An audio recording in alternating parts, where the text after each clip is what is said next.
contrary to popular belief, I have found that toothbrushes are actually very good for your anal cavity.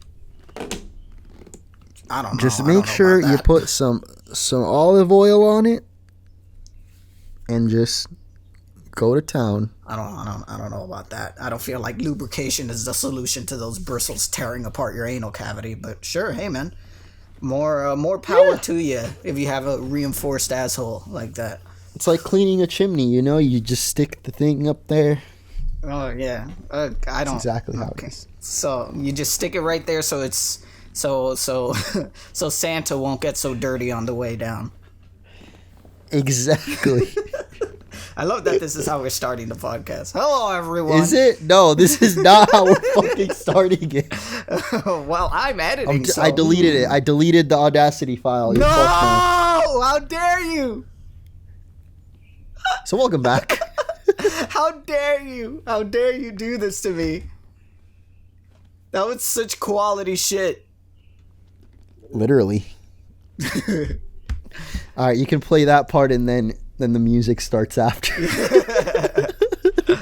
Hello, everyone. Welcome back to the UnSuperDupervised podcast. On today's episode, we're talking about butts, like how your butt can function as an impromptu chimney shoot for Santa Claus. Apparently, we're doing top 10 butts today. Number 15, Santa's butthole. Some people don't believe in Santa's butthole, but I've been there personally myself, and it's very jolly. Is it a jolly time climbing up that chimney? Yeah. You ever heard of that guy? Chills? No. You really? Not the Burger King foot lettuce guy? Yeah, Burger King foot lettuce. Oh, that's his name? Yeah, it's Chills. I did not know his name. I've definitely heard that meme. Yeah, it's like his whole channel is based on that stuff, but like I remember I was like playing Monster Hunter with my friends recently, and I just like came out of it out of nowhere. I was like, number 15, Basil Geese, and they're just like, dude, is that the foot lettuce guy? And I'm just like, you guys don't know Chills? And I sent them down the entire rabbit hole of Chills videos, dude, because he's got a bunch of videos, and the dude, I gotta give it to the dude, man. He's very he's consistent with his stuff, man. I never know whether to distinguish if it's an act that he's doing or if he's really this gullible, dude. But like so many of his videos, he's like covering these things that are obviously fake. But every single time he rates them, he's just like, I don't know if this is real, but if this is real, it'd be really scary. And it's like, yeah, I don't know, man. He definitely sells it, though. I know what you're saying. Like, I can't tell either if he's putting on a character, but he comes off genuine to me. It really does, dude. And there's like so many other YouTubers. You remember that other YouTuber I was like showing you where I couldn't tell if he was just like actually this dumb or he was playing it off? I can't remember like his name. Freaking TikTok girl, so beefy. Yeah, dude. Or like that one guy. I'm trying to remember the specific clip where he was just like, I don't remember. I just know like it's stuff that's so obviously not real. Oh yeah, where he's like watching a video of like this like really bad B movie. I don't remember if it was Velocipaster or just like a really bad like dinosaur B movie. Wait. We can't just rush past Velocipaster like that. Of course we can. Everyone's seen Velocipaster. What the fuck is that? I mean, think it's a movie on I can Netflix. infer what it is. I think from the it's like it's this movie about this pastor who's like possessed. I think he's like possessed by the soul of a dinosaur, and he could turn himself into a velociraptor. What? I don't know. I didn't watch the whole thing. Oh my God. I like started it, got like maybe a quarter of the way through, and took it off because I couldn't take it. This sounds very either Bollywood or Japanese. It's very Sharknado-y. It's very like Birdemic kind of movie. Oh, it's one of those. If it was like a Japanese made movie, I feel like it would be hilarious. Like I feel like they do a lot of really bizarre concepts like wacko shit like that. Yeah. Yeah, no, I hear you. But anyway, I actually don't know what is the top 10 where the Burger King foot lettuce thing comes up in. I pretty much just look up like Burger King foot lettuce and the video shows up, but I know. remember. I'm just like, what was the top 10? I mean, has anyone ever stopped to ask Maybe it's what like he top was counting 15 down? worst like fast food disasters or something. Bro, I'm gonna find this out right now. But like, Burger there's this other guy King. who was just like watching a bad dinosaur movie, and he was like, "Yo, if I see a dinosaur, man, I'll fucking beat that motherfucker's ass." Like, like not like acting like if he doesn't know that dinosaurs are extinct, but he's so convincing. Oh, about I know it. who you're talking about. You know yeah, exactly yeah. No, who you I'm showed me talking that. about, right? You showed me that. Yeah, bro. No, I don't know. I think that guy, he spaces out really easily. I like. Okay, he probably isn't that smart to begin with, but I don't know. It happens a lot to people streaming, you know? Like, something goes right over your head. Oh, yeah, dude. You don't really think. That's happened to fucking both of us on camera. Like, we have straight up footage on the channel of it happening to both of us. It's like, bro, if a dinosaur came up to my house, man, I give him the 1-2. I give it a 1-2, you know, the 1-2 loop-de-loo, if you know what I'm talking about. You know, razzle-dazzle. I give him the 1-2 billion years of evolution, baby. I'll send him back in time where he came from the horrible time portal that spawned in my front yard. This dinosaur's trying to steal my Amazon packages. But so apparently it's top 15 mysteries solved by 4chan. And the Burger King foot What? lettuce is a mystery? Yeah, this is it. Number 15, Burger King like foot lettuce. The Burger King foot lettuce is actually like a cryptid. Like one day you wake up not knowing where you are and what has happened. All you can recognize is the typical brown and yellow coloration of a Burger King fast food restaurant. You go to the door and you realize you're locked in. Suddenly. Well, someone just posted the foot lettuce picture on 4chan and said, this is the lettuce you eat at Burger King. So I guess people were trying to figure out the context of the picture. But that would be such like a funny creepypasta story. It's just like you hear rustling in the chicken in the kitchen in the Burger King, and when you check, you just see two disembodied feet in tubs of lettuce. Oh God! And that's how the above story the ends. feet. There's nothing. It's just the feet. And you just hear, like, you know how in horror movies you hear like the whispers like. And just running like from a distance, and then you just hear it very echoey and with reverb, Burger King foot lettuce, and then you turn around and it's the foot lettuce, and it attacks you and it cuts to black, and that's how the story ends. That'd be a great creepypasta story. I want to hear someone write out a legitimately frightening version of that and post it on creepypasta. Does creepypasta You'll still love to exist? see it. And then that creepypasta ends up back on his channel as top 15 creepypastas. Top number 15, Burger King foot lettuce creepypasta. I'm sure it does, dude. Like, there's... I don't know if this is real, I feel like but if it's like real, it'd be really fanfiction. scary. Yeah. That, you know, you can't ever... Fanfiction will never die. But, is the website still up? Like, because I know recently, we were talking about this in the last podcast, the SCP Foundation, I think it got taken down, or was threatened to be taken down. The original site? Yeah, I know Markiplier made like a video about it, that someone was starting to claim that SCP was like copyrighted and that he couldn't have that up. Oh. And they were threatening to take it down. I thought maybe, like, I'd watched a video about it where it was all, like a role play thing, like an in-universe, in the SCP universe, someone was trying to take down the website IRL. Oh, really? But I don't know. That's what I thought, but it's up right now. I don't know if this is the official site, but Oh, okay. seems all right to me. Then I'd imagine creepypasta still has to exist. I wonder if it still looks the way I remember it. Just like the very like early 2000s black background with red font trying to look creepy. But it just ends up looking really lame. I'm looking at it right now and I see Doritos Dinamita. This is one of the latest creepypastas posted. Creepypasta never changes, does it? They'll just find whatever ridiculous shit to make a curse. Like Squidward's suicide, or like the haunted Mario 64 cassette. I'm telling you, fanfic will never die as long as the lady that wrote 50 Shades of Grey lives. Yeah. Oh, yeah. No, 100%. I don't know, dude. Did you know that was originally a Twilight fan fiction? It was like a Twilight fan fiction that got adapted into like a novel.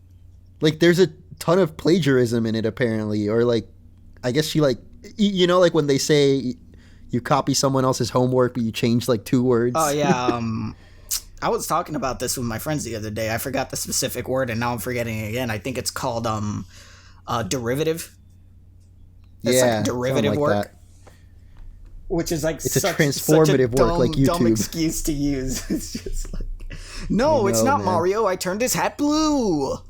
This is my original character. That's Pokemon games Mario. In a nutshell.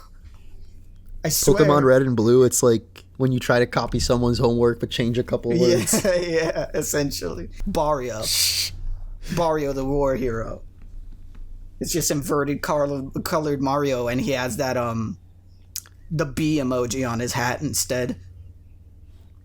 Bro, I found out something crazy. Well, you probably know this because you're a huge weeb. You're who the fuck told you that? What the fuck did you just call me? You when you studied abroad and you were quite the broad. Oh, I study a lot of broads. Anyways, so your story, yes. I forgot if it's Wa or like there's a basically Wa. Just is it Wa? I think it's Wa or Wario. It means evil in Japanese. Does it? Something like that. I saw it in a Pokemon, dude, and now I'm forgetting which Pokemon it is, so I can't look it up.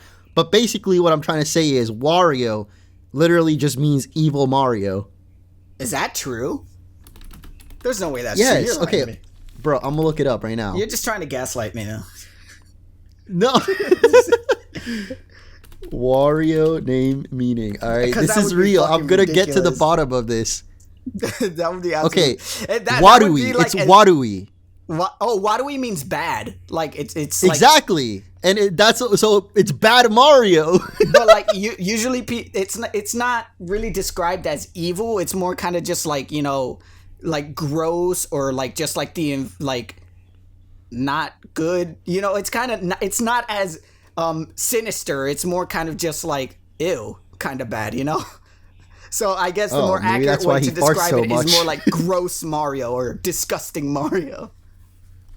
Well, that definitely still fits with Wario. Which is even worse, yeah. Which is like an even worse like adjective to be like putting on an individual. So Wario's life really fucking sucks. But yeah, Wadui, that's why like kimochi means like it feels good. But if you say kimochi Wadui, it means it's like it feels bad. So... feels dirty. Oh my god, I sound like such a fucking loser right now. I fucking told you. I literally said you're a weeb and you will know this, and then now you're the one correcting me. You're fucking your baseless accusations is you are fake news. You're spreading all this fake news. Well, I'm sorry you feel this way. You know, as bad as Wario might be, though, he had some pretty fun games. Though I don't know if you ever played the WarioWare games. Yeah, I love the WarioWare games. They were like one of the best Nintendo that was quite games, an era. in my opinion. Is there a version for Switch? I think there was a version for Switch. There was a 3DS one, I think, was the last one they made. I don't know about... well, there might be. I don't know, dude. Honestly, I haven't played them recently. But that kind of like reminded me like those like absurd stories that people make like other cultures like back in the day. How like people, especially in like Christian areas, people would try to like justify that like in Dragon Ball was like a bunch of witchcraft and that Kamehameha was like a black magic spell. Those damn Christian Stewarts. And it was so funny. I remember like back in the day, like my sister used to hate that I would constantly watch Dragon Ball, and like I would stop her shows to watch Dragon Ball. And one day she tried to vehemently convince my parents that it was like some black magic witchcraft shit, and that Kamehameha was like some kind of like witchcraft translation of a word. And I was just like, no, you fucking idiot, it's Japanese. Not making myself sound any better. Bro, weren't they trying to ban Pokemon for a long time too? In my like in the school I used to go to that was like a Baptist school, they banned Pokemon, they banned Yu-Gi-Oh, which of course that one had monsters in the name. Pretty justified, honestly. But you know what else they tried to ban? But my school was just like, yeah, they would ban anything that was even remotely like satanic, but like they would also ban anything that was just fun. Like, my school was like the epitome They of banned Beyblades, no didn't they? fun allowed, to the point where they banned Mighty Beans and they banned tassels. You remember tassels? Tassels? See, los tazos that you would get from like your Dorito chips. You would just go on your Dorito chips, and then you'd accidentally bite into a metal one. You're like, cool, it's Goku. Were they actually metal? See, I don't remember the metal ones, but I had the plastic ones for sure. Plastic ones. They were both. Yeah, those I remember accidentally biting into, which in hindsight might have been a hazard. But I mean, as you were vehemently stuffing your face with Doritos, you would accidentally swallow a plastic wrap tassel. Yeah, you'd have to go be pretty hardcore to just straight up swallow it. But damn, bro, Mighty Beans, come on. They banned Mighty Beans and they banned tassels. I'm telling you, my school, it was like a school and a church. So it would like, it was just no fun allowed for them, man. I remember. I feel like that was more because, they wanted you to focus on, La Virgen instead of. Yeah, they wanted you to focus on the tassels. They wanted to focus on your homeboy Jesus, not on Yami Yugi and your little Dragon Ball tassels. It's just, Yu-Gi-Oh's the only one that I can understand. Yeah, that I can pretty much justify. One look at that spiky hair, dog, and if I was a grandma from the '60s, I'd be like, "Eso es del diablo." It's true though. But like after a certain point, man, it was pretty evident why they started banning Dragon Ball and all that shit, man. We were basically kids worshiping false idols in the form of Goku instead of Jesus. Oh, Jesus was our Goku was our savior. And they weren't having anything of that at Calvary Baptist Christian School. I'll tell you what. I mean, that is pretty comparable if you think about it. Like, people have replaced Dragon Ball is an allegory for Jesus. Goku was Jesus, wasn't he? I guess, except like he's way cooler than Jesus because he came back 3 times. Even Krillin came back more than once. He had the glorious Aryan hair. Yeah, glorious Aryan Goku. But dude, no, my like church school was notorious for that shit. I remember one time like an entire like class, like my sister's entire class almost got suspended because they went to an Usher concert. And they got like what? They got like told on. So like I don't know how long ago this had to be. This had to be anywhere near like maybe 2005, 2006. There was like wait, so this was your elementary school? Yeah, this was before Central. Oh, so okay, let's give a little recap real quick, right? So the high school that we went to, which we went to together, but it was like a middle school, high school. It started from 7th grade, yeah, right? From or is 7th it 8th? grade. Yeah, it's 7, 8, 9, and then 10, 11, 12 is high school. Yep. So 1 to 5 or 1 to 6? Yeah, from kindergarten to 6. Oh, okay. They even had like a kindergarten there and a daycare. Bro, if I had to go through my history, oh my god, I went to way too many schools. Okay, that school was all the way to high school. Like you could do your entire educational life in that school. I feel like that's a lot of like Christian schools or like Catholic schools in Puerto Rico, though, or maybe just in Latin America in general. Yeah, but it was but there was like this very famous Usher concert that was going on in Puerto Rico when Usher was like at his biggest. You know, when it was pretty much Usher, yeah, man. So it was a bunch of these preteen Christian girls like discovering their sexuality to Usher, and the pastors weren't having that. So an entire pretty much graduating class almost got fucking like lynched out of the school for going to see this sexy dancing black man in a concert. And like my sister lost all her honors and shit, and she almost got suspended. No, she almost got what's the other one when they just kick you out of the school? Expelled. She almost got expelled for going to a concert, bro. What the fuck? Like, what does that have to do with your education at all? Nothing. It was just a bunch of like just religion, like religious indoctrination, man, and totalitarian. So that was like pretty much the year when like my parents and my family were just like, this place, you know, it only took us almost a decade to realize, but this place kind of fucking sucks. And then yeah, dude, that's pretty triggering to me, to be honest. And like it got like, bad when like I don't want to out anybody, but man, this school has been in the news and everything. In that school, I'm pretty sure I've talked about it somewhere, but like they used to paddle you and shit. which is pretty common in like very old school Christian places. But like that school had a rule that once you graduated from elementary to middle school, they would stop paddling you. Instead, you would go to detention. But what the frick, dude? I had like, you mean literally hit you with the paddle on it, like on your ass? They or would what? have to call in your parent, and your parent would have to paddle you in front of like the disciplinary officer. What? With like a big wooden, like 4-inch thick paddle. I have to like hit you 3 times. Like when it don't parents work? Like what? My dad worked at the school for a while. But even then, they would have to come in the morning when they would drop you off to school before you would go to class. You would have to go to the office and get paddled. That is ridiculous. And then you would go straight to class. With just like your burning red cheeks. Yeah, like you go sit down on that hard wooden freaking desk with your cheeks burning. I'm pretty sure that's why my ass is so spectacular, because I would get paddled all the time. But you know, now that you mention it, maybe that's why a lot of Puerto Ricans have nice asses. Yeah. It's all that chancleta. Yeah, all that chancleta and all that correa. But basically, after you would graduate from elementary, you wouldn't get paddled anymore. Instead, you would get sent to detention. But I was never like a troublemaker kid when I was younger. In like the last year I was there, I definitely was. But it was more out of like spite and resentment. And also because I knew I was leaving and I was a little bastard. But usually I would get in trouble just because I would talk a lot, or I wouldn't stay still in my seat because, you know, before I was diagnosed, I had ADHD and I didn't know. But I would get in trouble for that. And after a while, they would just like, they sent me to detention so much that they said, you know what, for you and another friend of mine at the time, we're going to make an exception. You're still going to get paddled. You have ADHD? You getting paddled, You're getting son. beat. And that was the first time in the history of the school they ever done that. And that was the point where my parents were just like, okay, that's enough of that. And they took me out of the school. That's ridiculous. It was pretty crazy, man. A lot of the people there were pretty extreme on their values. One would say religious zealots, but oh well. I feel like that would, at least for me, it would have like pushed me in the opposite direction. Like I would have been the rebel and do crazy shit when I wasn't in school.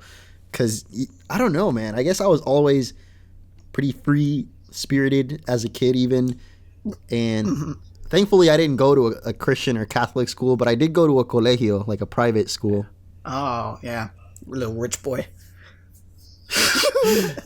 Listen, I'm pretty sure every time it's because I had relatives that worked there. So, well, yeah, that's pretty much like why I got into mine. Mine was a private school too, but my dad worked there. So, yeah, like the year before I went to La Central, I was also in one, and it's because my, like, what do you call, like, I guess it's my aunt, but you know she's not a blood related. She's like my uncle's wife. Oh, she's still your aunt. Aunt-in-law. Aunt-in-law, yeah, she's my aunt, basically. Anyway, her grandma, or her mom, rather, was the principal at that other school. Oh, okay. So you got in there, as we say, por pala. Yeah. I mean... I'm pretty sure my family wasn't paying, so... Oh. Yeah. I mean, I'm glad, though, because freaking... I mean, I'm sure I would have survived, but I've just heard that private schools in Puerto Rico, you know, ain't the greatest. They're pretty rough. So I'm pretty strict. Yeah. But for me, it wasn't... I guess why I didn't become too rebellious is because that rigidity in, like, what you do wasn't transferred into, like, my family life, you know, back at home. Yes, my parents were Christian, but they weren't super Christian, you know. They would still have parties with their family where they would get fucking wasted. As you said. And I would still be able to watch, like, Dragon Ball and play video games. Because all they cared about was just that I was, you know... just a good kid, I guess. Sometimes, back in the day, my dad would get a little bit rigid about it because sometimes that shit would get to his head, but I can't exactly blame him because it was also, like, his job, and he would risk losing his job because, like, dude, it was very, like, it was pretty, like, crazy because, like, if they would see you out and about doing something that you, quote-unquote, shouldn't be doing, like, according to them, you couldn't even go to the movie theater. So... Why? If they would see you, if someone from the administration would see you out and about in your everyday life, completely not pertaining to the church or the school, doing something that you quote unquote shouldn't be doing, they would fucking snitch on you, dude. Bro, like, that's so toxic. I'm sure everybody does something that could be considered, like ungodly. Yeah. And to rat out someone else, I don't know, bro. It just sounds so like scummy. It was scummy, and that's like part of why like my family left there, because it was people that that were supposedly quote unquote our friends and shit that would like rat us out for dumb stuff. And that's what I'm trying to say. Like, I don't think there's anything wrong with religion, but like when it gets to an extreme like that, it almost, I feel like, pushes you to the opposite side, which might explain your current stance on stuff, I guess. Like, I don't have anything against religion in of itself. What I have is, when religion stops being about the religion, when it's more of just like control and all that stuff, which was that, dude. One time my sister got in trouble because she got seen outside like shopping with my mom with pants that were apparently too tight, and she was a little girl. Bro, I don't know. Like, do you realize how creepy that shit is? Exactly. That's what I'm saying. It's so weird, dude. I've heard a lot of really creepy stories about like pastors or bishops and stuff. Like, obviously, aside from the really popular, like, little boy touch let's not get into it, but yeah, there's a lot of creepy stories, dude. Even from the Mormon church that I grew up in, I've heard some really weird stuff that went down. Yeah. So I mean, but it's a whole thing. But that's a whole tangential thing, man. I don't even know how we got into this. But that's the thing, yeah. In extreme, I feel like anything can be bad when it's pushed to an extreme. When it's taken to an extreme, yeah. Because I have a whole bunch of like religious family members and all that stuff who are just like, I guess you would call just like more in touch with how the times changed and like more the important fundamentals of what the Bible tries to teach, where for them it's a lot more like, the understanding part and the love and the forgiveness and the, that stuff, rather than just like, if you don't do this, you're going to hell. Like, yeah, it's all about interpretation. Like, some people will take it the positive way and be like, okay, there are certain things that I'm not going to do just because, maybe you feel like you're leading a happier, better life or whatever. Yeah. But then there's people that take it the complete opposite. And the part that pisses me off is people that will take, certain teachings or like verses or whatever and twist it to like control others, dude. It's like, it's so messed up. I mean, that's super prevalent throughout all of history, dude. Why do you think there's like different versions of the Bible? Like, the famous one is like the whole King James ones and all that stuff, where he literally just changed the Bible and the rules of like marriage so he could be able to divorce his wife. Hey man, I'm gonna give him some Chad points for that one. King James, extreme fucking like alpha male. More like points, King Chad. He was looking at the Bible and he was just like, "Yo, this don't make no sense. If my wife be laughing at that man's jokes, then she's gonna be moaning to his strokes. All right, she belonged to the streets." Bro, we sure King James wasn't King Future? If I cheat on my wife, I ain't gonna say I'm sorry. King Future. The King Future translation of the Bible.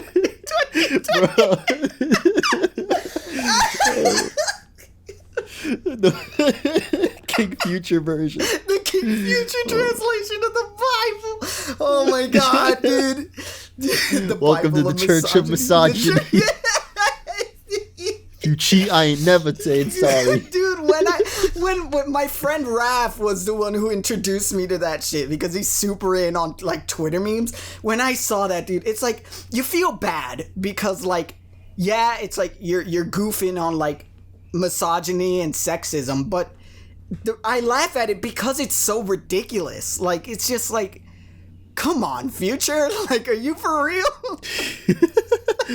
It's so there's funny. Always gonna be people like that. I feel like it's like anything, the jokes sometimes help illustrate to some people that might not know, like, yeah, like, don't do that shit, obviously. That's literally what like my comedy is just based off of, dude. I make a lot of this dark humor and like these humor based on these people who are obviously like in the wrong or maybe even fucked up, because I feel like when you make them into this caricature, sorry, for some reason, when you make them into this caricature, you really do just point out how ridiculous that way of thinking and way of being is. Because it's just like, it's pretty much a character, dude. It's like the person. No, it can totally work both ways, though. Like, it can be an example of what not to do, but then just like that dude that thought he could really fight a dinosaur, there's some people out there that are gonna think like, oh, this guy's really cool for doing all this shit. I'm gonna be the same as him. But at that point, it's just like, shit, that's a lot of things that you can't control, man. I've seen that happen with even the most ridiculous shit. Where, like, I've known of people, like, one of the examples I was doing recently because I started watching the documentary. Have you heard of, like, the Chris Chan documentary that's out there right now? I keep seeing it recommended. I haven't watched it yet. It's like 15 really parts, good. Right? Right now it's at part 36. Oh my god. Okay, yeah. I thought it was a bigger number, but holy shit. It's actually really good. Like, better than most Netflix documentaries good. Damn. Like, I got into it because they were talking about it on the Super Mega podcast. And I was just like, yo, I gotta check this out. But this dude, Gino Samuel, is incredible. He's got a Patreon and everything. And so, like, if anyone's listening to this who haven't heard about it and is interested, like, you should go check it out. And you should, like, dude, like, I've been following the Christian thing since almost pretty much since it started because I was on the internet pretty early. And like, I was into forums and all this stuff, so I always knew about Christians, and every once in a while I would hear about a ridiculous shit he did. But watching this documentary reveals some stuff where even I was just like, what? How? Bro, why? Didn't Chris Chan literally just start as a Sonic super fan? He was like, it's just like, okay, so Christina, I'm gonna have to check out the freaking... she's autistic, like, and I thought it was Christine or Christina.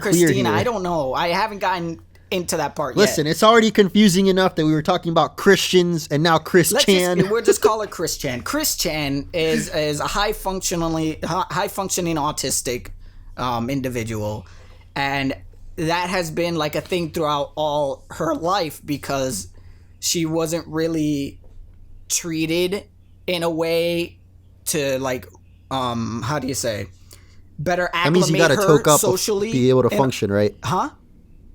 That means you gotta get really high to be able to function properly? Yes, I think. Just to be clear. But, like, okay, I don't know. Okay, I'm sorry. I completely cut it.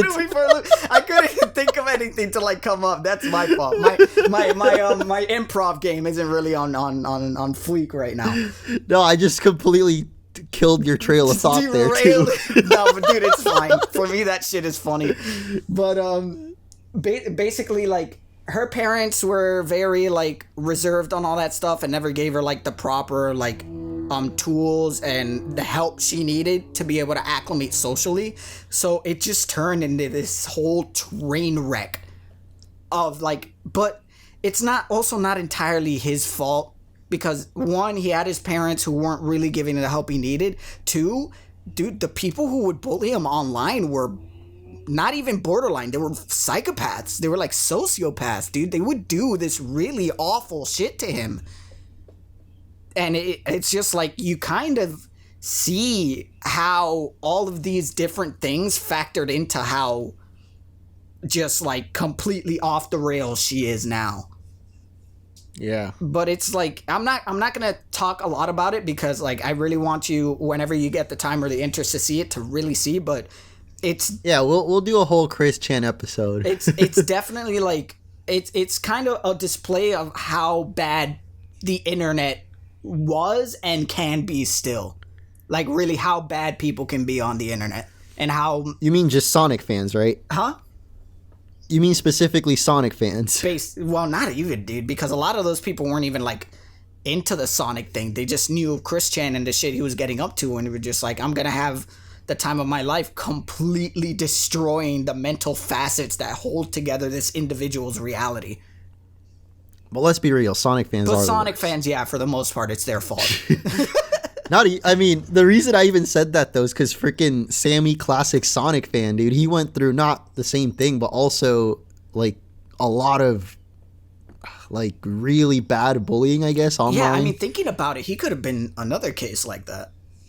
Exactly, and it's kind of coincidence that they were both into Sonic, but I don't know, man. It's a lot. it's a lot to do with these Sonic fans, that's for sure. But dude, it's just like, it's kind of crazy how documented Christian is. She's like the most documented person in the entire history of the internet. It's pretty crazy, dude. Like almost the kind of shit you'll find out about her. It's insane, but infamous. Definitely one of the most infamous people dude. online. I don't think you're fucking ready for the shit that's in that documentary. I wasn't. No, I thought I'm not, I was because I've known about a lot of fucked up shit that has gone on in her life. I thought I was ready. I started watching some episodes where, like, you've seen me watch movies and you've seen me watch shit by myself. I'm usually very silent and quiet and just like watching the thing, you know, right? When I'm watching something by myself or whatever. This is one of the few things where I'm watching something and I hear the Gino say something that Chris Chan did or something that Chris Chan did that's being shown, and I would actively turn to my laptop and go, what the fuck, Chris? Like, or I would go like, no fucking way, audibly. And that takes a lot for me to do that, dude. Yeah, like, I've heard just a couple of stories, and like, no, for sure, it ain't easy to watch every time. Dude, but I feel like whenever like Chris Chan, you know, in the how many long it takes whenever he passes away or whatever. Not saying that in a way like that, just mean like, you know, natural course of things. Like when enough time goes by where that's a long, far away part of the history, and probably when after we're dead, I feel like he's gonna become a cryptid. You know what I'm saying? I feel like he's gonna become like something they talk about in the creepypasta, like the next Slender Man. Yeah. He's gonna, it's just like, like he's gonna be like a curse, a lingering spirit on the Sonic Sonichu's gonna become real. Yeah, that's the thing. Sonichu will actually be real at that point. It's gonna be like Squidward's suicide, but instead it's gonna be the haunted Sonichu, dude. He's just gonna show up, and he's gonna do all the horrible things that he depicts in his Sonichu comics. Or your dreams are going to be fueled with all the most worst imageries from Chris Chan's life. And I'm telling you, it gets bad. There's nothing worse than, you know, I'm not even going to say it. I'm going to let you watch it. Yeah. Because I'm definitely going to check it out because I've seen it recommended a couple times. But, yeah, I don't know. This totally went down a different path. I was going to finish up tell a story that had to do, it was going to tie everything together, you know, the Christian upbringing, the Church of Misogyny, the Christian upbringing. Tell your story. It might round into everything. This all links together, you see. Somehow it'll have to do with Chris Chan, right? So another famous, you know, not King Future, but another famous misogynist, or infamous, I guess is better. Our boy, Mr. 305, Mr. Worldwide. What is this? This is news to me. Woo! So, as I was saying, and maybe some of you know, but I was raised in the Mormon church, and I actually have a lot of my like favorite memories of just like hanging out with the youths, you know, okay, that sounds wrong, but just when I was younger. Just fiddling around with the youths. The youths, bro, that's like a code word that I don't know if they probably don't do it anymore because people caught on, but like websites or I guess news sources like mainstream media, every time they wanted to refer to like young black people, they would put youths. Oh my god, yeah. I don't know if you ever caught on to that, but for sure. Okay, that's not what I'm referring to, but it was like the youth group, you know, like in the church. We would meet every Wednesday just to like play basketball, and then like every couple of months, or I don't know how often, but they would do a dance. You would do your incredible slam dunk tournament. Oh, you little Mormons. Oh my god, bro. I ended up showing you the missionaries playing b-ball, right? It was the funniest thing. That was hilarious. Anyways, your little dance. So they would do the dance, which was like between all of the, at least in Puerto Rico, like all the pueblos, all the different like parts would meet up in one spot. So it'd be like Ponce, or like sometimes it'd be in the metro area. I don't know why I said that weird, you but said it so strange, dude. Metro area. Like, what the fuck was that, dude? I'm Italian, man. You're Italian now. Now you have to tell the rest of your story with an Italian accent. So, Stop the it. dance, very good dance. Stop it. You meet many pretty Stop. lady. Can not touch Stop though, that not right now. touch. Stop! It was really weird because they would play like popular music of the time, and obviously most of the popular music isn't Mormon. always super church friendly. Yeah. And I was always like, I don't know, I didn't really care. To me, music is music. Like, it's not gonna, like, I don't follow whatever the music says half the time or most of the time. Yeah. So this Pitbull song comes on. I think you might remember what it is. And I was always really into, I mean, I still am into dancing. Like, I'm not professional or good dancing. No, I just like move to dancing, the rhythm of the music, yeah. Yeah, exactly.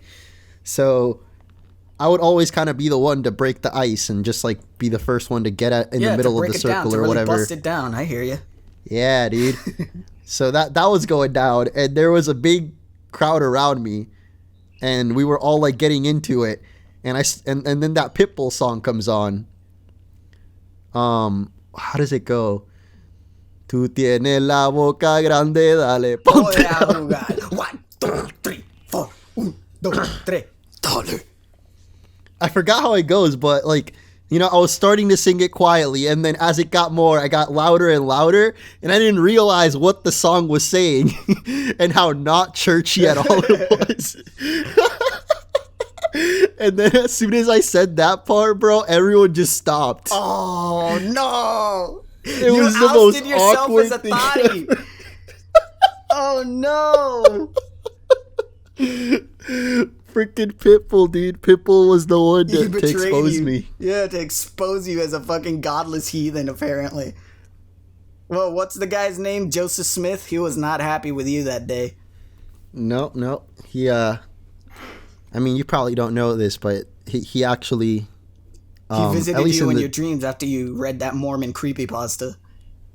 Yeah, no, dude. The whole youth group got together and poured tar over me, and then feathers. He poured pig's blood on you, and then you activated your psychic that's what they call powers the and Joseph slaughtered Smith. them all. That was some Carrie shit for real. Exactly. Mormon Carrie. Oh god. Oh, boy. No, that actually is what happened to him, dude. I mean, it's messed up to say it like that, but the dude, I mean, I don't know. I guess a lot of people thought it was all a giant hoax. So, but still, that no one deserves to get tar thrown on them, dog. That's what happened to Joseph Smith. Yeah, I don't know this. I don't know the Mormon story, like, man. Because I don't know if they called him a chicken or what the deal was, but they put tar and then feathers on him. Oh wow! And then eventually he became a martyr. Oh wow! As in he died. Well, yeah, I'd imagine he did for the church. Yikes! Why'd they do that? So anyway, that they just thought from it was a funny Pitbull joke. to that, dude. They just thought it was a funny joke. Bro, he was listening to too much Pitbull. He was listening to too much fucking Pitbull. Oh my god. Damn, that's pretty scary though. That's definitely creepypasta worthy. How is the Book of Mormon not a creepypasta story? After the way he died. It's actually the most famous creepypasta. The Curse of Joseph Smith. Number 15, The Curse of Joseph Smith. They say that if you do not read the Mormon Bible by a certain date, he will show up to your room and then fill you with feathers and call you a chicken. And then everyone in your high school will know, and then you will never get laid. That's the Curse of Joseph Smith.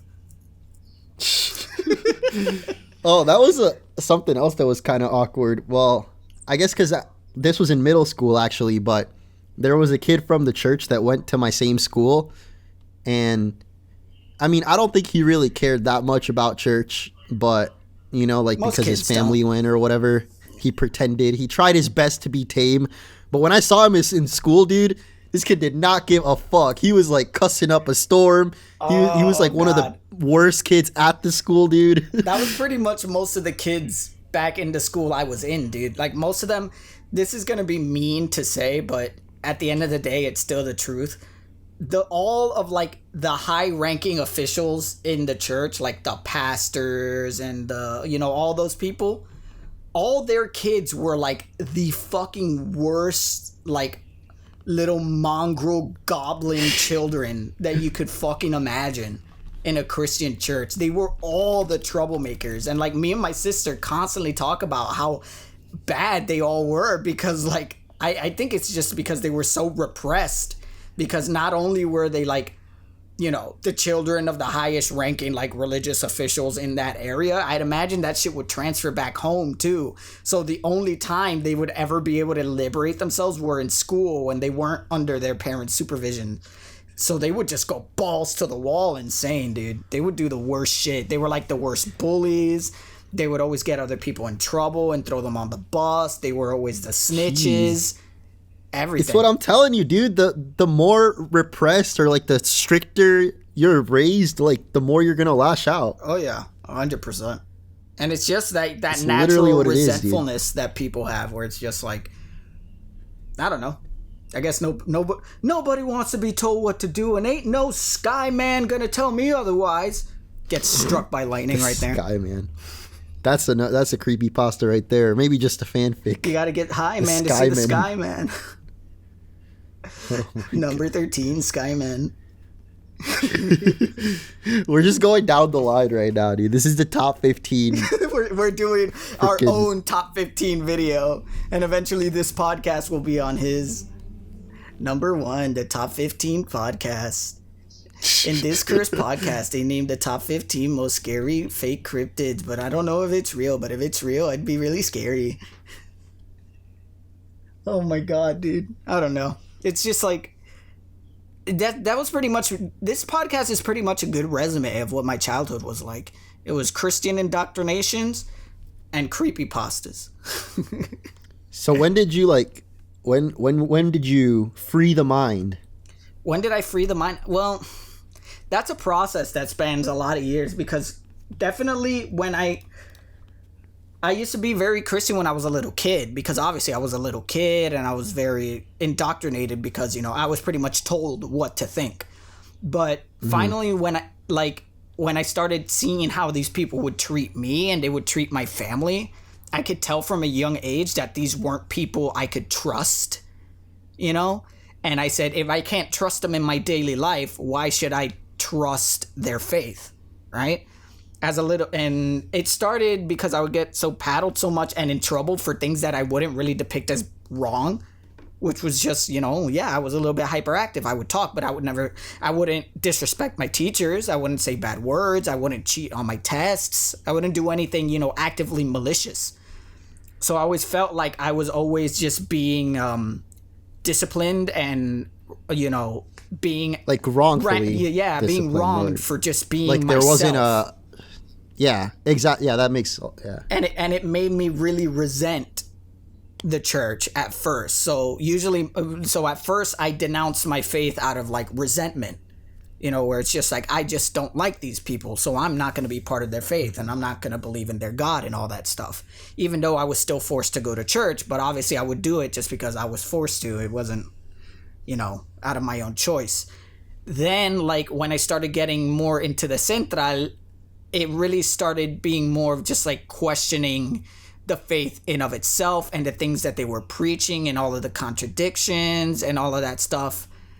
And that's when it started transitioning into that stage of just like naturally questioning the reality of things rather than just full on resentment. The resentment was still there because I still was being forced to go to church and being told that the things I naturally wanted to do as just a human being were wrong. And I didn't like that. I had a natural inclination to always just be like, why should I feel like I'm in the wrong for doing something that, you know, just makes me happy, right? Mm-hmm. And then it wasn't until I went to college in Florida where I started meeting people from different faiths because, you know, in Puerto Rico, you could say that pretty much 90% of the island is Christian, at least when we were growing up. Like Puerto Rico is a very other one's Christian Catholic, place. So it's still like pretty similar. Yeah, and it's still pretty similar. So like there's a lot of different sects of it. Is that what it's called? Sects, but they're all Christian essentially. But so I was never exposed to people of different faiths, you know? Mm-hmm. It wasn't until I went to college when I started meeting people of different faiths and people who just didn't have the faith at all. And this was a place where I was just like, I was exposed to the internet, but the internet was very just like impersonal. So when I started having more personal interactions with people with different mindsets and different worldviews, that was when I was eventually able to like realize the intricacies of human faith, where it comes from, how it developed, all of this stuff, the different walks of life. That's where I was first exposed to like the more broader expanse of the LGBTQ community, like, you know, transgenders and all that stuff, pansexuals. At first, I literally just thought it was just like you're either straight or lesbian or gay. And it wasn't until I got to like college where I started seeing that, oh, wait, it's a much broader spectrum. And that's when I came back with kind of like a more open mindset. And it was less resentment and more trying to understand why these people are this way. Why does my mom and my dad insist to be in the faith, even though it's constantly, quote unquote, slighting them? And that was like when I had the discussion with my mom where I told her like, hey, Mom, I'm sorry. And I know this might be a little bit hurtful, but I'm not a believer anymore. But it's not, you know, I have my reasons. And at first she was very upset by it and all that stuff, obviously. But when I started explaining to her my reasons why, you know, where I thought just like, I don't believe that, you know, a faith should be something that's governed by fear, where you're constantly afraid of what you have to do or else you're going to end up in this bad place. If anything, if I was going to choose to be part of this faith, I would like to believe where, you know, we're just put here to go about our lives and be the best people we can be. And just as our actions will be repaid in life, so like our good actions, so will our bad actions, you know? You know, when we do something wrong, we face the consequences eventually. But here, I don't like to believe that God just went like, if you don't love me and you don't do things the way I want to, when you die, you're just going to burn forever. You know, that wasn't the kind of thing I liked, that idea. And eventually that's what my mom started believing too. My mom came into like the belief of just like, yeah, I don't want to think that our supposedly all forgiving and all loving God would just be like, oh, you went to the movies to see Blade Trinity? Well, you're going to hell. You know, definitely wasn't. She didn't want to believe that kind of stuff.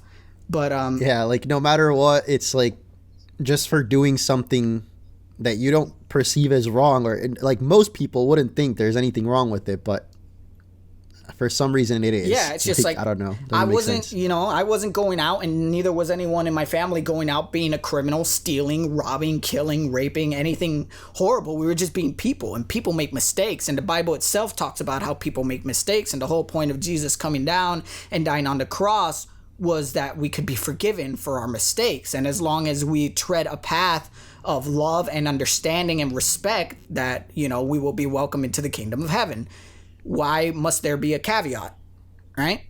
Mm-hmm. You know, like we all have free will for that reason. It's like, you know, I don't know. If we do fucked up shit in life, we're gonna get fucked up shit done back to us in life. And I was more of just like, life is the one thing we get, and we don't have to be worrying about what comes after. You know, God just, you know, how I interpreted it at the time was just like, if God really did put us here, I'd imagine he put us here to like live our life in the way we want it. And if we really wanted to seek happiness and that peace and enlightenment, then we would work in that train of life and living to get it, you know, and the rest was just up to us, you know? No, I agree. I feel like at the end, most people are just trying to find peace of mind. And some people are going to find that through religion. Other people are going to find it maybe in not good ways as well. Like obviously someone's peace of mind could be being a serial killer or something. Yeah. But, you know, there's consequences for that type of person too. And it's not necessarily just like you're going to burn forever or whatever. Exactly. Like, I think it's just more of a thing where it's just even like, literally in the world now you develop like laws and shit for a reason, you know? You know, that's like there are certain things that just, I guess it's just the golden rule. Like you do that onto someone else and it like you'll get back what you deserve. Like Joker, you know? Yeah. Quoting the best movie right now. Yeah, karma, karma, karma, karma, karma, chameleon. It's just the way things are. But that was pretty much like the worldview I came back with from college. And then eventually it was more of just like, yeah, you know, I got super into the sciences and into like understanding really how the universe works and all this stuff. And eventually I got into that mindset of just like that Cruz Scout video, the optimistic nihilism, where it's just like, I never felt like I needed a purpose. You know, I know there's a lot of people out there, and I'm sure, like, you know, because I'm pretty sure we've talked about this before, where I feel like there's so many people in the world who believe that their life could only make sense if they were put on here for a reason.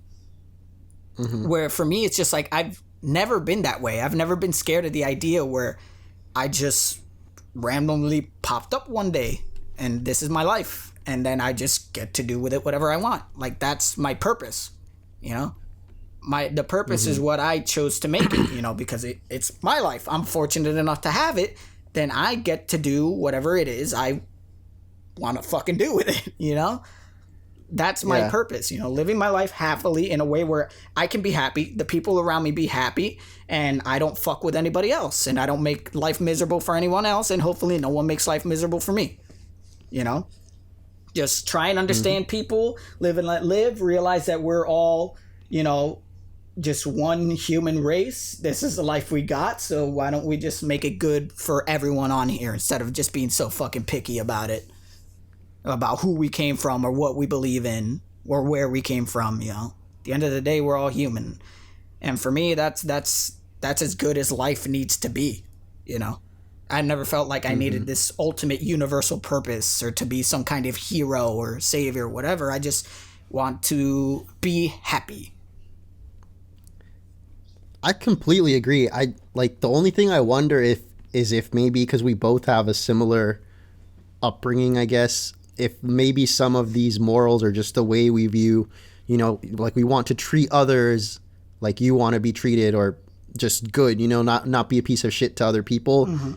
If that wouldn't be the same if we hadn't been raised religious at all, you know? Yeah, it's that like argument a part of me that nature wonders versus that. nurture. Exactly. Because my story's similar, but it was more like I just started, I don't know, I guess I don't remember exactly what made me break out of church or like religion in general, but I believe it was League of Legends. I always had like a scientist mind, you know, like I always wanted to figure out how stuff around me worked. Yeah. And I started watching a lot of documentaries on like all sorts of different topics, and it eventually just led me to what you were saying. Like, you know, we're all on this planet. We don't know exactly why, and we're never going to know why. Even when we die, we don't know if you get the answer, you know? So like, why not make it like the best that you can for the other people around you, including the other animals too. Like, that's something that is weird, because I know some scientists are the opposite. They're like, you know, fuck animals, like we're just gonna, or all things on the planet, like it's just resources for us. But I don't necessarily see it that way either. Yeah, because you have a degree of empathy.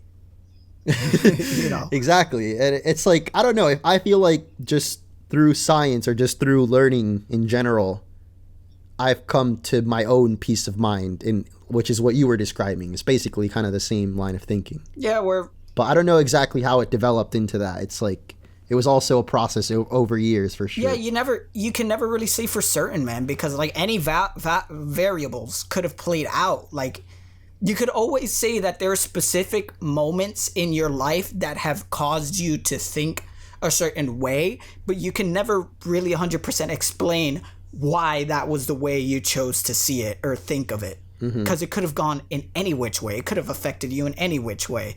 That's why it's so hard to discuss, like, you know, people who quote unquote go crazy or end up in a bad way. It's hard to really recognize. It's easy to recognize what was the moment or what was the occurrence that made them make this turn, but it's usually hard to figure out why. You know, because because there's no guarantee that if you put like 1,000 people in the exact same situation, all 1,000 of those people will react to it in the same way.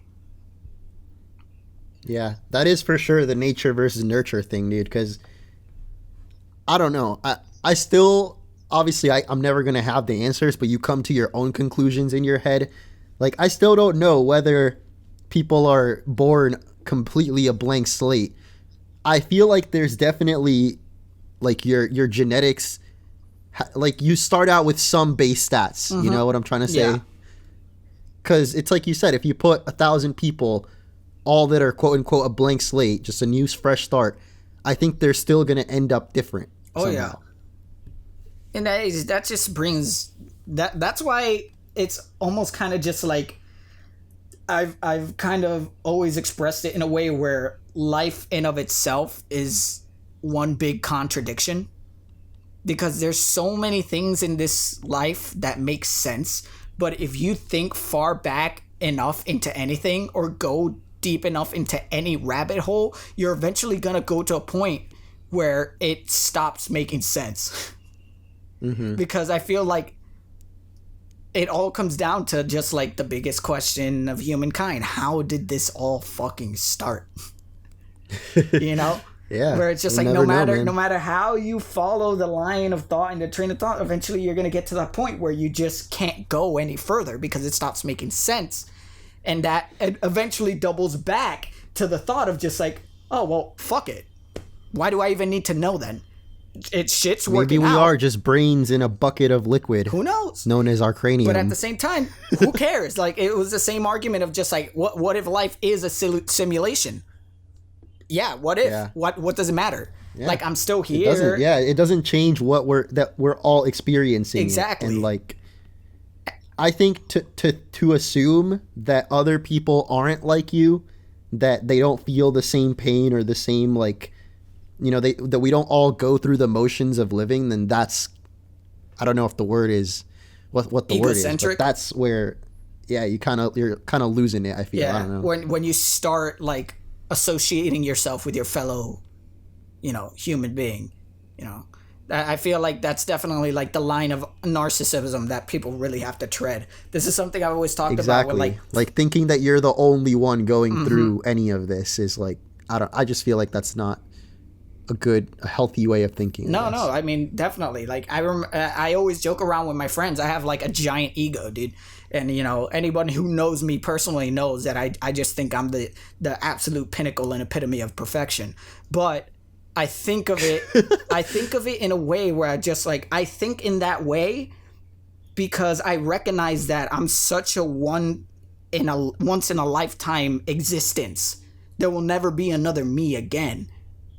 And, you know, I naturally follow that train of thought where I'm just like, shit, I'm the best that can be because I'm the only me.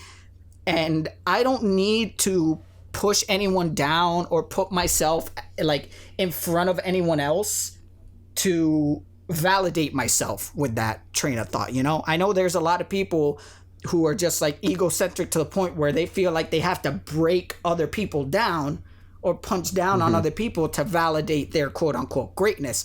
But for me, it's just like, I feel like every existence in this world is just a perfect anomaly of themselves. And I like to behave in that way, in kind of like a way to show other people like, hey, like, just like how I think that I'm so fucking great just because I'm me, everybody else around me and just in the world has the right to think that way too, because you really are the only you that there ever will be. And I feel like it's easy for some people to forget that fact, you know, the fact that there will never be another you. No matter how similar other people can be, they'll never be you.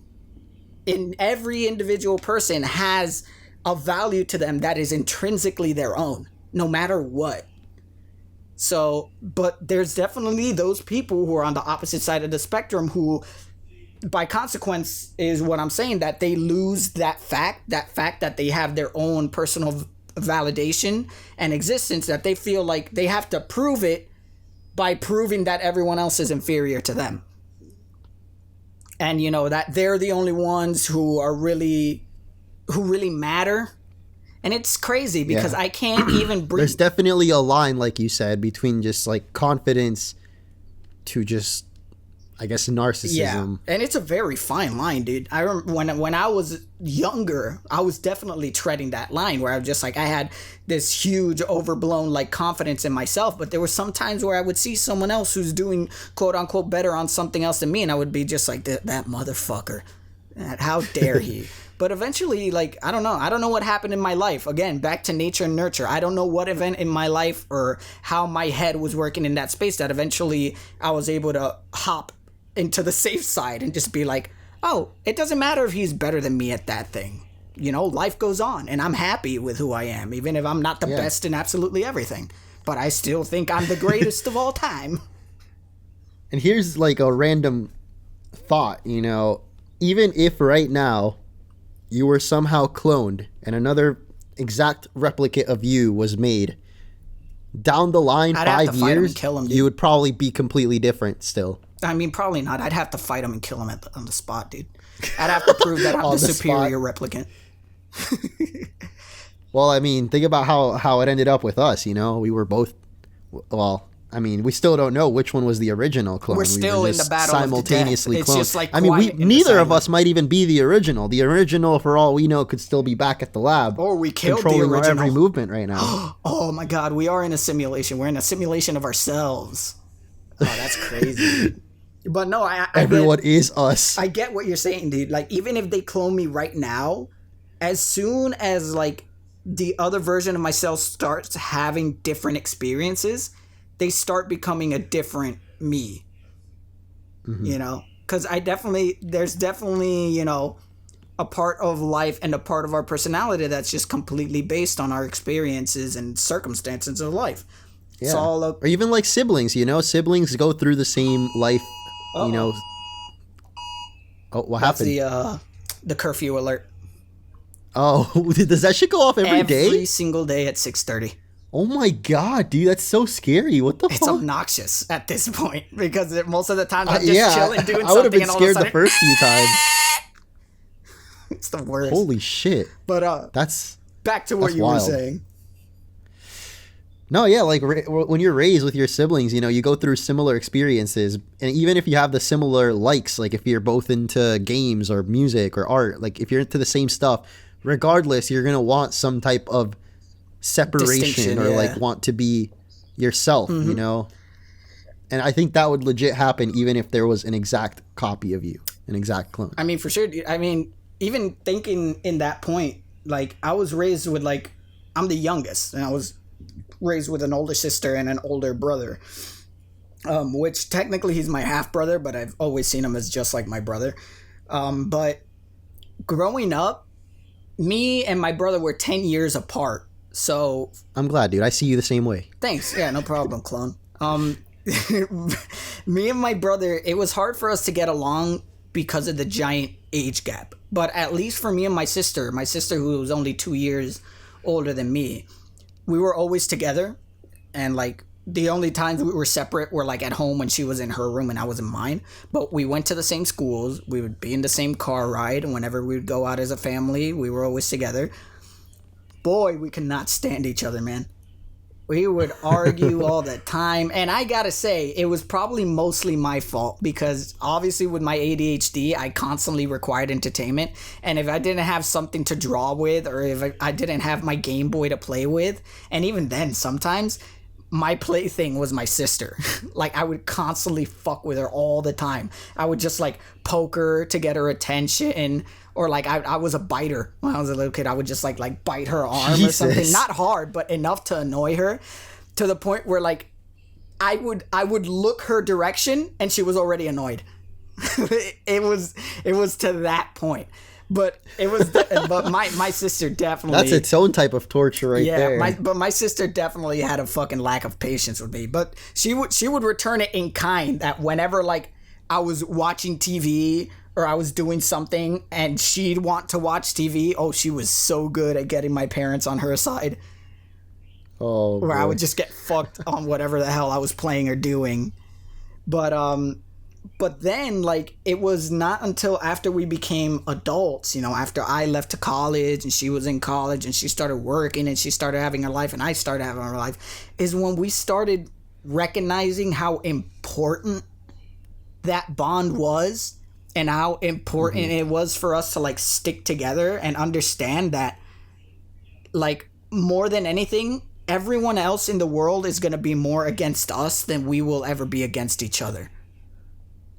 Where like we had to experience so much of the same things in life together, you know, even in adversity, where like we inadvertently started like having the same kind of thoughts. Where nowadays I consider my sister one of my closest friends. Like, period. Damn, that's a fucking quote what you said earlier, dude. That could be written on like wedding vows or something. Which quote?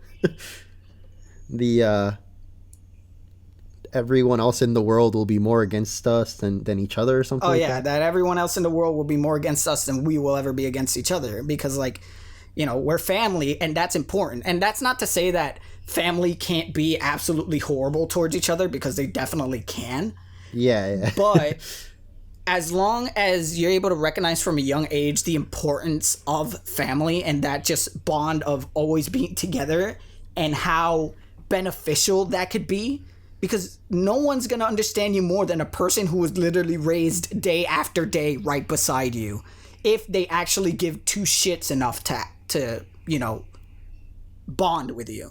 Which my sister and me towards my sister, we luckily did. To where now when we're grown up and we've been all through a bunch of like horrible shit and, you know, just life, where every time we're together, we're able to just like chill and talk and just understand each other. And to this day, we still have disagreements and arguments because like, yeah, whatever, we're brother and sister. But definitely like me and my sister, like, get along in a crazy way, and that in itself is just kind of like a sign of just how like genetics really do play a part in like how two people can interact with each other, because I've known siblings who just cannot fucking stand each other like at all, and then there's people like me and my sister who are just like super close, where it's kind of just like crazy to think like how important is genetics to how people grow analog to each other, rather than it really just is the experiences they go through together. Nature versus nurture, man. It's crazy. It's crazy. I feel like that's this episode title. We found it. Nature versus nurture. I was actually just going to call it the Cryptid Chris-Chan, or Chris-Chan the Cryptid, but now we're going... No, there will be a Chris-Chan episode for sure. I'm going to watch that documentary. Oh, yeah. But talking about that, how about you and your sister? I don't know, man. I was literally thinking about that. Like, I don't remember a lot of experiences, or like, with your little One-chan. Did I with what? your little One-chan? You don't remember your experience with your little One-chan? I don't even remember having a sister. Oh man, I feel like she was just cloned yesterday. How much younger is your sister from you? 4 years. 4 years. Oh, that's a pretty wide margin. So you guys just didn't really interact much? We definitely did. I don't like, just for some reason, I guess I always felt like we were roommates or something. Like, I don't know. I was really always to myself. I mean, I feel that. That was pretty much how, like, me and my sister initially grew up. Like, whenever we were at home, we really wouldn't interact. I would like to make it better now, but I know that that's going to take, like, a lot for me, because... Well, I mean, you guys are really far apart, too. Exactly. It's, like, it's hard for me to build that strong of a relationship from far away. So. I could tell you that it definitely becomes easier when you're adults. Mm-hmm. Because... No, I agree. I think... We're getting to a point now where now she's done with like college and everything too, so it feels like the age gap doesn't really matter anymore. Yeah, so, because now you guys are just like in the adult life, and it's a lot easier to relate to someone who's like finally within the same range of experiences as you and shit.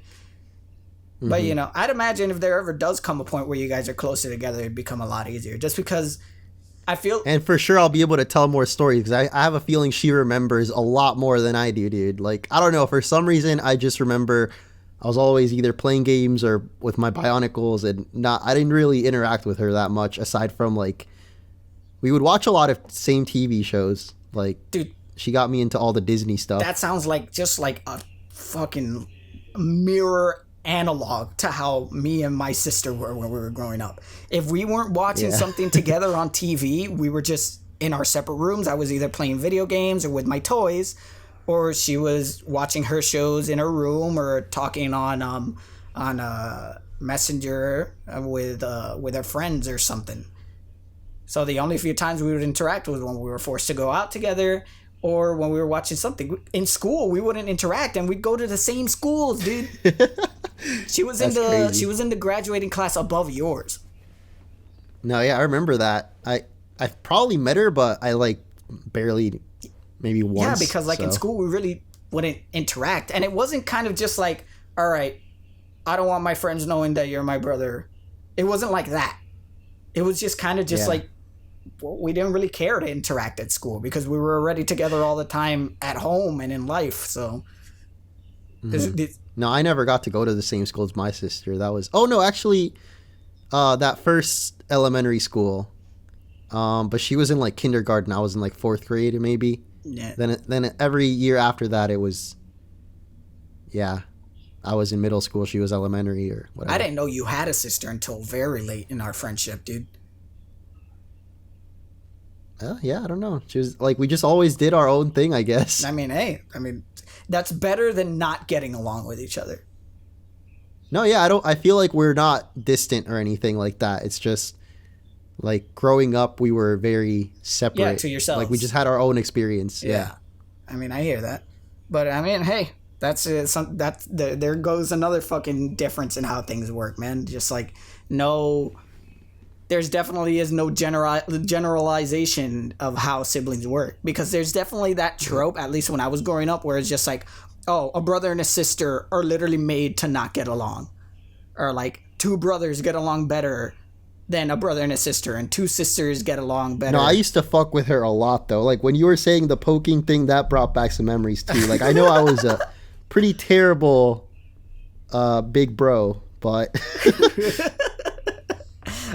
I think in the end we ended up fine. And I mean, maybe one day we'll like get together and have some drinks and she'll be like, you were a piece of shit. Dude, I mean, that's so but I mean, analogous. until then It's so I imagine it, dude, because it's the same thing that happened initially when me and my sister started getting together. We used to like sit down and have drinks, and we still do it now when we talk with the family. I'm just like, man, Natasha was such a horrible bitch when she was a teenager, and she's like, no, yeah, he's right.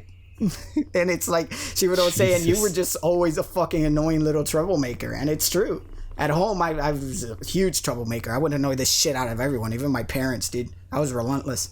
The only one I didn't fuck with was my brother, because like he was 10 years older than me, and he's the one I could say that growing up we were distant. Like where we didn't like each other. Well, that was a huge age gap, right? Yeah, it was a huge age gap. Plus he had his own family stuff that's completely unrelated to me. So it kind of like just caused this tension between me and him. I feel like at that point it'd be more like an uncle or a cousin or something. He got along more with my sister. Me and him, just like when I was little, we did not get along at all. It's now as adults where we're able to just like, talk as just like, you know what I mean. I can't really put words to it, but like we relate we relate to each other a lot more now because like we're like adults. Goku and Vegeta. Yeah, you know what? That's a good way to see it. It was just like we started with this awful sibling rivalry, and now it's just like we're still competitive with each other, but we're definitely more close, where it's just like he won't let anyone fuck with me and I won't let anyone fuck with him. Yep. Or it's just like that. And you're Vegeta, right? Oh yes, because I'm the shorter one. But it's great to be able to like just look back on life and just realize how different things are, man. Because I definitely seen like like the different situation with siblings, man, and I've seen siblings who just like do not get along with each other, and I definitely wouldn't want to live a life where that's the situation between me and my siblings. I feel like that would be awful. And we had like, even between the two of us, we had such similar like just life in terms that we were into the same type of stuff. We were born in the same place, raised in similar households, I guess. We're the same height. We have the same last name. But we're so different at the same time, and that's like crazy to talk about. Just how much like little things can change in a person, Yeah. It's like you said, you never know the one thing that made you be a certain way. Yeah, that made you really. But fucking thank the lucky stars that I am the way I am, because I could have been a lot worse. And it's really cool to hear though, like just the stories. Like, because obviously we were born at the same time period too. In the same test So you tube. went through shit like tasos and all that shit, like what was the other thing? Canicas, Mighty Beans and Estampita, Yu-Gi-Ohs and the Pokemans. Beyblades, dude. We would fucking play Beyblades all the time. Dude, I remember Beyblades. At my school. That was another one that was banned in my Christian school, Beyblades. Bro, I wanted to do a podcast of that. Like, maybe that could be the next one. We'll talk more about, like, the shit we used to do as kids. Used to do growing up or whatever. Yeah. I mean, for sure, yeah. Because this one's already getting pretty lengthy. I think this is the Just longest 90s one we've done kids so things, far. you know? Oh, dude, definitely. But that, what do you consider a 90s kid? Oh my god. Okay, we'll get into it in the next one. Right? We're gonna go on forever, dude. Nah, I gotta go edit, dog. All right, that's it. I gotta go fucking work out, man. It's getting pretty late. I'm getting sweaty already. Get those gains, bro. You already passed curfew. What are you doing? But I work out at home. That's a fucking curfew, dude. You workout step curfew. a foot outside, the sentries are gonna be there. On my front door, the horrible COVID sentries are gonna be the there. drones Break my arm off, fucking stab me in my knees. But no, it was good. But okay, stop the episode.